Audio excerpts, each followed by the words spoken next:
Muscles. We have over 600 of them.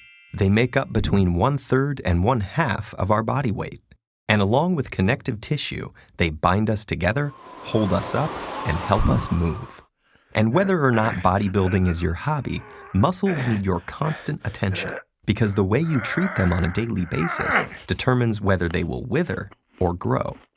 Say you're standing in front of a door, ready to pull it open. Your brain and muscles are perfectly poised to help you achieve this goal. First, your brain sends a signal to motor neurons inside your arm. When they receive this message, they fire, causing muscles to contract and relax, which pull on the bones in your arm and generate the needed movement. The bigger the challenge becomes, the bigger the brain's signal grows, and the more motor units it rallies to help you achieve your task. But what if the door is made of solid iron? At this point, your arm muscles alone won't be able to generate enough tension to pull it open, so your brain appeals to other muscles for help. You plant your feet, tighten your belly, and tense your back, generating enough force to yank it open.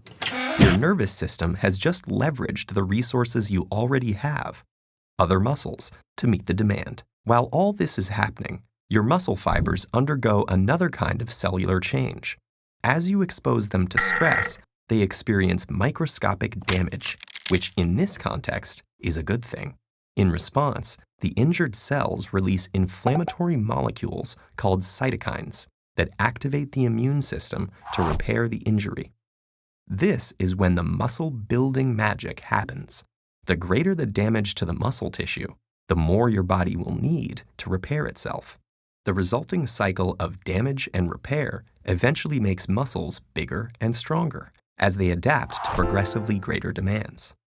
Since our bodies have already adapted to most everyday activities, those generally don't produce enough stress to stimulate new muscle growth.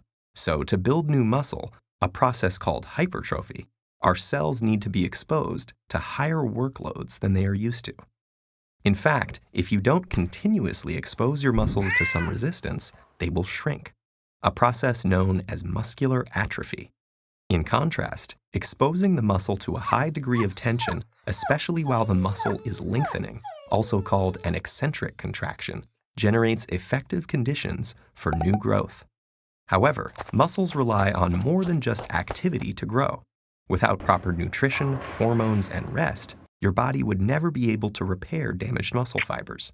Protein in our diet preserves muscle mass by providing the building blocks for new tissue in the form of amino acids. Adequate protein intake, along with naturally occurring hormones like insulin-like growth factor and testosterone, help shift the body into a state where tissue is repaired and grown. This vital repair process mainly occurs when we're resting, especially at night while sleeping. Gender and age affect this repair mechanism, which is why young men with more testosterone have a leg up in the muscle-building game. Genetic factors also play a role in one's ability to grow muscle. Some people have more robust immune reactions to muscle damage and are better able to repair and replace damaged muscle fibers, increasing their muscle-building potential.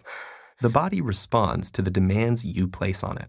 If you tear your muscles up, eat right, rest, and repeat, you'll create the conditions to make your muscles as big and strong as possible. It is with muscles as it is with life. Meaningful growth requires challenge and stress.